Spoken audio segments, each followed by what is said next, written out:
Hey, Mr. Parker. All right, so let's go ahead and start from the very beginning, the breaking news of Donald Trump's indictment. Good evening, and we're coming back on the air at this hour with major developments in the special counsel's investigation into former President Donald Trump. ABC News has confirmed at this hour that Donald Trump and his lawyers have just been informed about 20 minutes ago that the former president needs to be at a federal court in Miami on Tuesday at 3 p.m. to be processed on federal charges. This, of course, would be the first president ever to be indicted on federal charges. I want to bring in several members of our investigative team, beginning with Catherine Faulders, our senior reporter. And Catherine, what are your sources telling you as far as the number of counts at this point and the range of what's being charged here? David, we're learning from our sources that there appears to be at least 7 counts here. This ranges from everything from the willful retention of national defense information to conspiracy, to a scheme to conceal, to false statements and representations. Obviously, this is part of a more than years-long investigation by special counsel Jack Smith and Trump's efforts to obstruct the government to give documents in his possession with classification markings back to government investigators who at multiple times throughout this investigation have tried to retrieve them from Trump. They still had questions about whether Trump still currently has classified documents in his possession. But again, we're learning that at this hour, we're told by our sources that there are at least 7 counts here, and they range from everything from willful retention of national defense information to conspiracy to concealing documents of record, David. So there's the beginning. Obviously, we knew it was coming, and I should have said something about it. Then we knew it was coming. We never knew when, and it wasn't because of the media or anything like that. Because Donald Trump don't know how to keep his damn mouth closed, and he told everybody that how dare the DOJ indict me?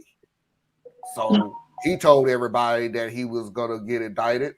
And lo and behold, here it is. The last time he did that, how dare New York try to indict me? And here we are. Why does it always happen on Tuesday? Sorry. Tuesday. They did this one on Thursday. Oh, yeah. Didn't they? No, it don't matter. I know. They said this one they did on Thursday, so you can get a whole weekend of buzz. Oh, well. On it. Get your 3 days in, and yeah. So, Normally they wait until like Friday at 6 o'clock. Put on that news dump that nobody pay attention to. Right. No, this Trump is going to make something that brings in clicks. So this is going to make the major media companies millions. So they want to stay out ahead of it as best they can anyway. The thing that annoyed me about it, and this isn't even about the political part, it's about how we constantly get manipulated through our consumption. Notice that it's first president in history to be indicted. And then they kind of stop there, right? But the reason he's the first president in history to get indicted is because he's the first one to be credibly suspected of treason against his own country.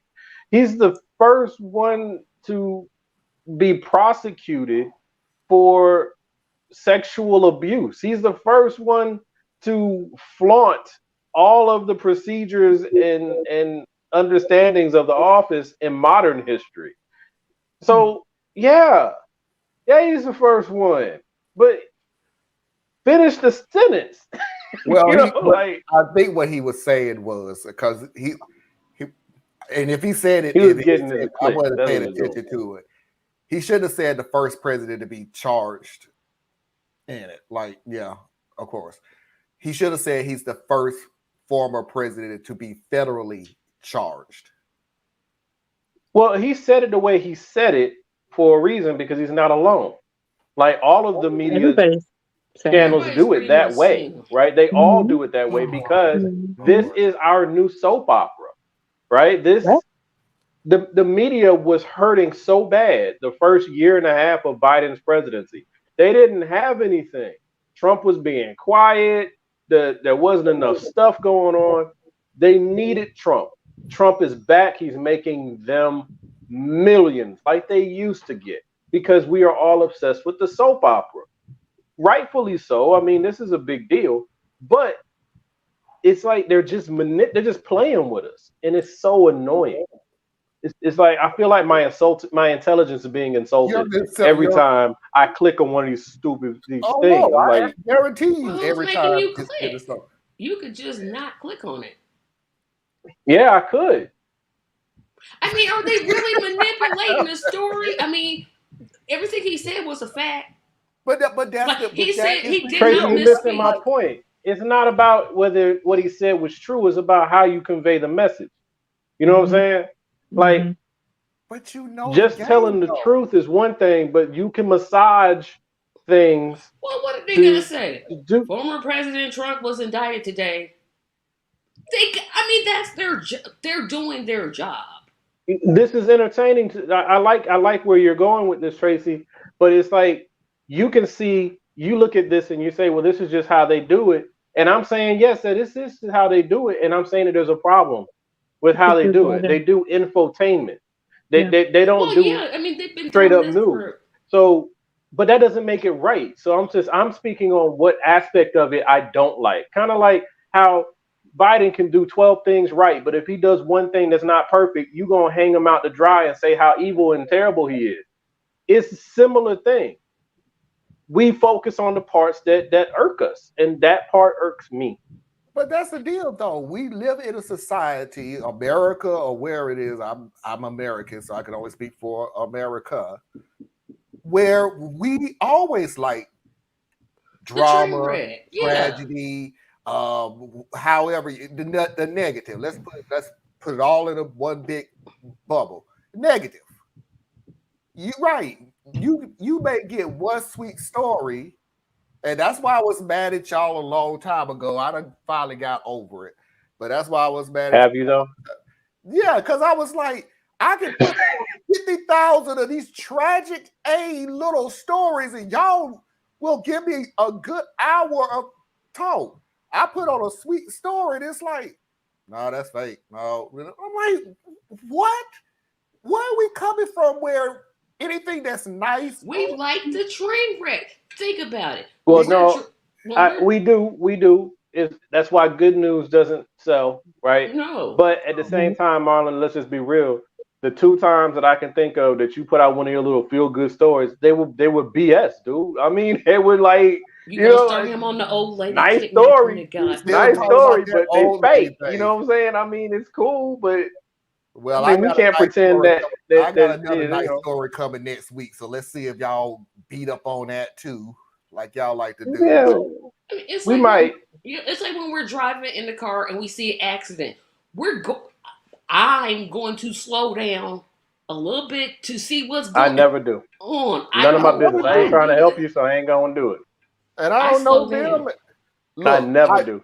I slow down enough to see. Let me see if I recognize that car. Nope. Then I don't know them people. I'm out. Oh, I'm in Atlanta, so odds are I definitely don't know you. But I'm all about how do I not create the next accident? Right. Yeah. That's what we want to see. How do that's a self-reflection. That's what NASCAR is. Do you really go to NASCAR to see the cars go around in a circle, or do you like the bumping and you know it's funny? Crash? Realistically, though, I mean, for people like us who may not care about NASCAR, that's what we're watching for. Kind of like I don't like hockey, so if there's a hockey match and you try to make me watch it and there's no fight, then I'm like, why was I watching this, right? But the vast majority of the people who watch hockey and watch NASCAR are really watching the sport. They're keeping track of the points, the positioning, who's the driver. I work for a car company, so the people I work with are deep in these car racing things. They deep. And I'm like, for the rest of us, we're looking for it's okay, a big when are left they turn. gonna fight? When are they gonna fight? Do me a favor. Let me move on real quick because just you talking about it made me sleepy. So let's move on to what happened as the Trump turns immediately after being indicted. This happened. A shakeup of former President Trump's legal team after he was indicted on federal charges. Sources tell ABC News 2 of Trump's attorneys have now resigned. This after a grand jury indicted the former president on charges related to his handling of classified documents. And this shakeup of former President Trump's legal team comes hours after one of his attorneys downplayed that indictment on GMA. Jim Trusty told George Stephanopoulos this was just a regular dispute over documents. Yeah, President Trump, this won't be a news flash. He's a pretty resilient guy. He's a pretty tough-hided person, so he's not, crumbling in fear or anything remotely like that. He's upset by the notion of this indictment. It's a different conversation. Now Trump says Trusty will no longer represent him in the case. I want to bring in ABC News executive editorial producer John Santucci for more. John, what are you hearing about this change to Trump's legal team? It is an outright resignation. These were lawyers that had been by Donald Trump's side, had been working this case for the better part of a year. Charges come, they stepped out. And I think that also has to do with the fact, this is going to be surprising, Diane, there was infighting within Team Trump. We've heard that before. But what they're doing now is they're moving a new lawyer, but a familiar face, Todd Blanche, into the lead position. I believe in him. I quit. I mean, it was time for them to go. Yeah. They did their part. Now, listen I don't have circumstantial evidence on this at all. This is just... He probably didn't pay him, old cheap wad. I don't know about that either. But they were saying some people weren't getting paid, though. A lot of people that wasn't getting paid. A lot of law firms ain't getting paid.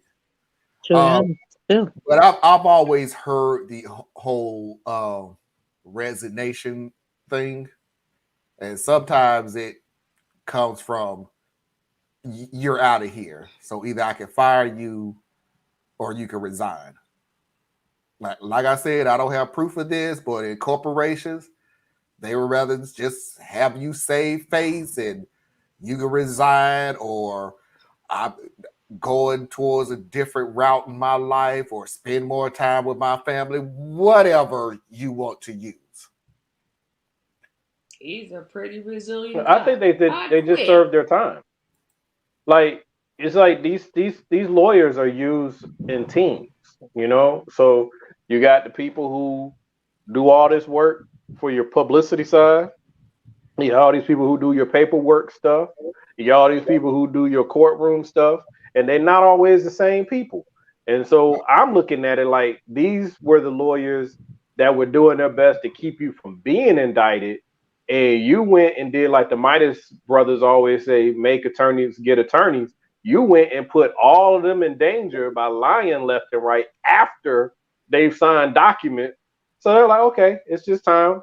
Transition out, because you're going now, right? It's going to trial now. You need a whole new you need a whole trial team to get in here, and you need a PR team. His PR is going to be running overtime, because they're going to do their best to muddy the water so that they can corrupt any jury pool in Florida that they can. It's going to be a complete food fight for the next year. They can work the overtime. They ain't going to get paid for it. You do get paid for jury duty. We're talking about Trump. I'm talking about the PR people working overtime. Oh, yeah.